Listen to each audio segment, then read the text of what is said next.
Right, we are all set up. Welcome to the 2025 Borealis Psychedelic Summit in Stockholm. My name is Yoshi and I am joined by Guy Simon. Welcome, Guy. Thank you very much. How's it going? Very, very good. Yeah. Traveling was easy. Yeah, where did you flying from? Yeah, I'm flying from Amsterdam. Currently based in Amsterdam, the Netherlands. This is where I work, also globally, but this is where my clinic, this is where my clients, my patients. Right. Most of the research is done on online platforms. So I'm interviewing people doing qualitative and phenomenological work, not clinical work. So it's easy just to be wherever I want. Nice. Are you from the Netherlands area originally? No. Or no? Originally, I'm coming from Israel, Palestine. Okay. Yeah, we left a year ago. All right. Yeah. Moved to the Netherlands. How are you enjoying the Netherlands? Very much. Like, it will be weird for a lot of people, but I love the weather. Oh, really? I love when it's cold, when That's it's not gray. usually what you hear about Amsterdam. I have this melancholic mentality. So when the weather is a bit grayish, I feel like I'm just flourishing. Oh, nice. Yeah. Well, in the Mediterranean, it's a bit too hot for me. Yeah. I can imagine it would be a little bit too hot for me. I'm from the Balkans originally, from former Yugoslavia. Summers down there, they're crazy right now. I can't even go there in the summer anymore. It's too hot. So I enjoy the northern climate as well. So we're kind of related because my family is originally from Romania. Oh, really? Yeah. All right. Yeah. Cool. Yeah.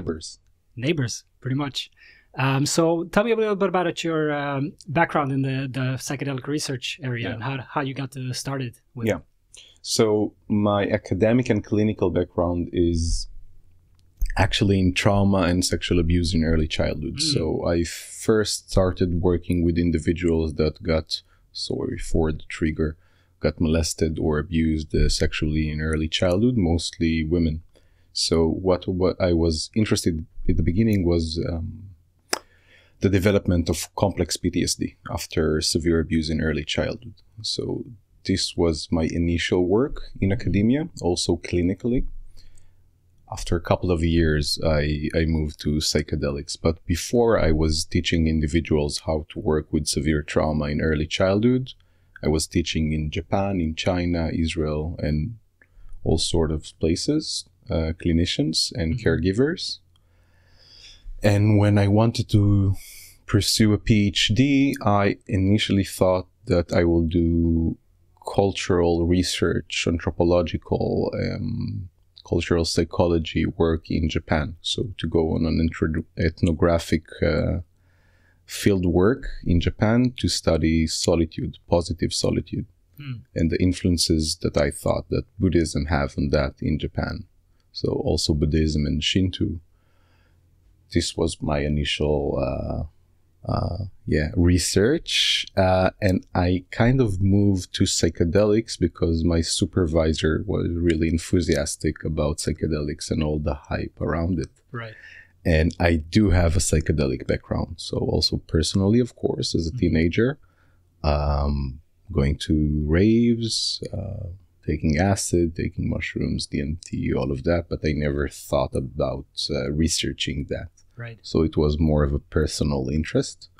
But because I'm in this field for many, many years, I started teaching ethics and how to work with severe trauma when it arises in psychedelic experiences. So my professor asked me to see if I want to investigate paradigms of therapists and patients in the psychedelic field. So how do people enter a psychedelic session, a therapeutic session? What are the paradigms where this initial thought about psychedelics can heal comes from? So my PhD is on that, on the paradigms of therapists and patients in the light of the psychedelic renaissance. But I have many more projects now. Right. Yeah. Pretty heavy topics that you've been working with. Yeah. Has this been like a calling from early childhood? Is there the reason why you went to this kind of work, or? So on personal level, I think I'm a kind of a sensitive person that always kind of drew to the more gentle issues people have in their daily life, and always find that fascinating. Also, of course, I had my own problematic childhood, experimenting with things that maybe are not that age appropriate, but Right. nobody stopped me.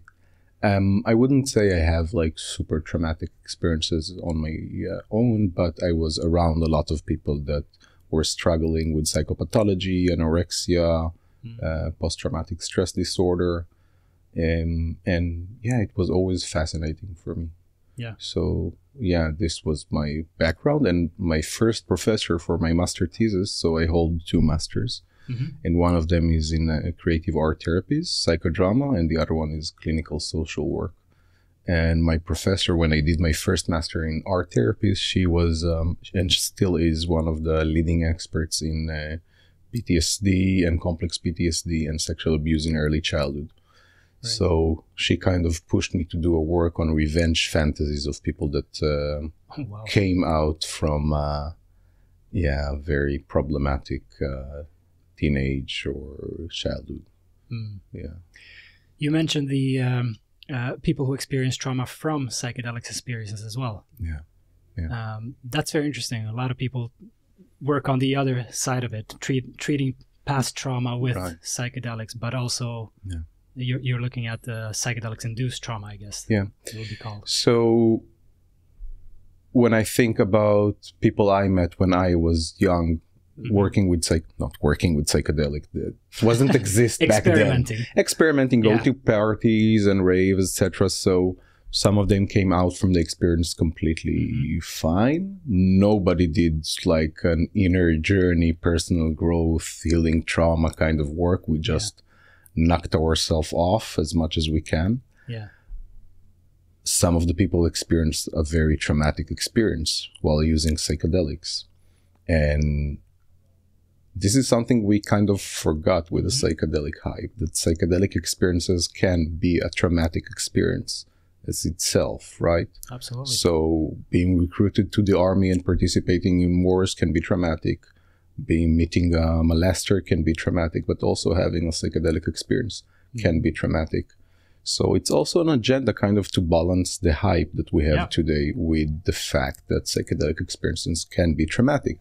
They can be traumatic out of themselves, but they can also resurface trauma, early childhood trauma, right? So yeah, there is a lot of connection between traumatic experiences and psychedelic experiences at their core nature. Yeah, I can imagine. What's something you're most excited about in your work today that you're involved with? One of those many things that you're working on. Yeah. So I'm researching paradigms of psychedelic therapists and patients, but I'm also involved in a couple of projects that are related more to trauma. So one of them is the Nova Rave survivors, the attack that happened in Israel on October 7th. So I'm the PI of the qualitative and phenomenological study on the Nova Rave survivors. Oh, wow. So I interviewed 45 survivors of this event and trying to understand how their trauma and their psychedelic experience unfold when they had this in tandem. So we're going to publish our paper, I think, next week. Another paper is coming next month on that. And it's something that I'm really, really excited about. But also on the personal level, I have kind of a secondary trauma from that. Working with people that survived this massacre is something that influenced me a lot, also with my background and my issues with the current government in Israel. So it's challenging and complex to hold that at the same time, but this is horribly amazing consequences what happened there. So to actually experience full-on traumatic experience while being on psychedelics such as LSD and MDMA and DMT and San Pedro and whatever is something that is very unique. So I'm very excited about publishing that. And another thing is that I'm involved in the NGO. I'm one of the founders of the NGO that is taking care mentally of all the survivors, and I'm the director of the clinical work at the board of directors. So also supporting those individuals, it's something that is very meaningful for me. So this organization is called Safe Heart, that we established actually a day after October 7, that is treating currently half of the Nova Rave survivor, but we reached all of them. So this is very meaningful on a personal level for me. And I'm working with great people, more than 400 therapists that are supporting those people, doing psychedelic informed therapy, which is a kind of a method and a framework that we constructed after we realized that those individuals have a very specific trauma induced by the psychedelic experience. So developing PIT, psychedelic informed therapy, is something that I'm very enthusiastic about. And another work, so before October 7, I was involved in challenging psychedelic experience research together with the challenging psychedelic experience project established by Jules Evans. And we also interviewed around 50 individuals that experienced challenging psychedelic experiences. And I have a couple of, let's call it, routes that I'm taking with this project. So now I'm going to talk in this conference about one of the papers that we're publishing. So it's already a preprint. Hopefully we'll publish soon. And it's about re-experiences of childhood trauma in psychedelic experiences. So this is something that I'm very excited about. But there is also 2 more things that we will publish soon. One of them is how people use Buddhist philosophy and techniques such as mindfulness meditation, for example, to deal with their challenging psychedelic experiences. And the other one is the need for psychedelic informed therapy that a lot of people kind of voiced after their challenging psychedelic experience. So they said that they will have less severe symptoms if their therapist, their psychologist, psychiatrist, whatever, would be psychedelic informed, but they didn't find a person that is psychedelic informed. So they couldn't even talk about those because of shame or guilt, this feeling that they're going to be judged, or that their challenging psychedelic experience will be framed as psychosis. Right. Yeah. Man, pretty heavy stuff. You chose me as the first person to speak with. This is the start. Pretty heavy stuff. I mean, it's like a perfect storm with the kids from the Nova Festival. That's right. You mentioned, of course, it has a heavy toll on you being from the area as well. How do you handle it? How do you deal with it when you have to work with this day in and day out? Moving away from the land is the first thing that I did, but also peer support. But being busy is something that I'm doing a lot, as much as I can, to just take my mind off the actual secondary trauma that I experienced myself. So working with those individuals and supporting them, giving me a meaning, and kind of the right path for me to deal with that. So I want to be active. And it's another thing that when you are experiencing trauma, it's very important, right? If you were in a bicycle accident or a car accident, just go back on the car, right? And start driving again. So for me to immediately go back and working with individuals, researching, is to get back on track. And I'm not sure how it's going to fold actually in the future. I don't know. Yeah. But being separated from the actual place that the trauma occurred is something that really gives me a lot of ease nowadays. Well, good luck with that. That's very heavy but very important work. Thank you. Definitely interesting. So you mentioned a little bit about what you will be talking about here during the conference, during the summit. Do you want to give us a little deeper look into what your presentation is going to be about? Yeah. So as I said, psychedelic experiences can be traumatic in their nature for some people, and also trauma can unfold inside of the psychedelic experience. So we can experience an early childhood trauma. And in this conference, I'm going to talk about the study that I mentioned, about 45 individuals that we interviewed with 48 actually, with challenging psychedelic experiences. So I think it was half of the people that we interviewed kind of experiencing trauma in their psychedelic experiences. So early childhood coming to surface. And there is kind of 3 themes that we recognize there.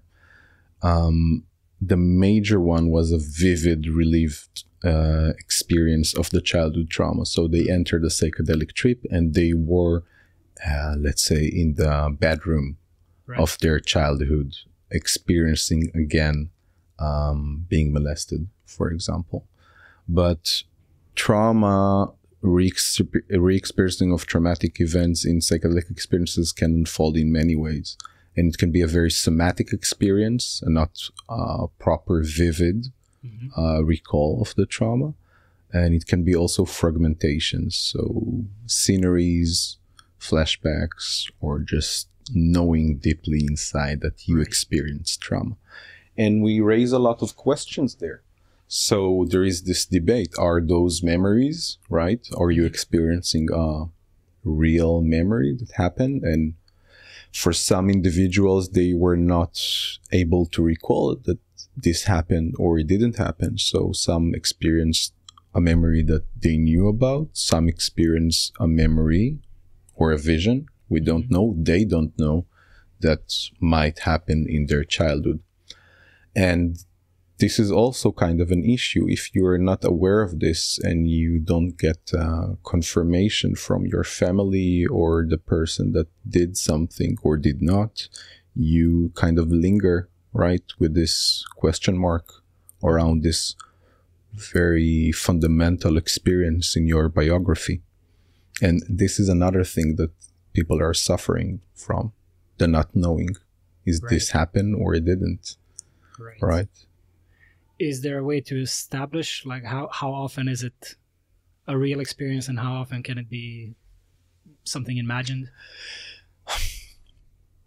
All of the people that re-experienced a vision or a memory of a childhood molesting or something like that, they didn't get any confirmation from their family or group or peers. And they cannot know. Oh, wow. But, the psychedelic experience is so suggestible and so strong and so meaningful. So things that are happening in psychedelic experiences are lingering and staying with you. Can be for good and can be for bad, right? This is why we're here, because psychedelic experiences can influence our mind, our psyche, our self, our ontology, epistemology, very, very strong.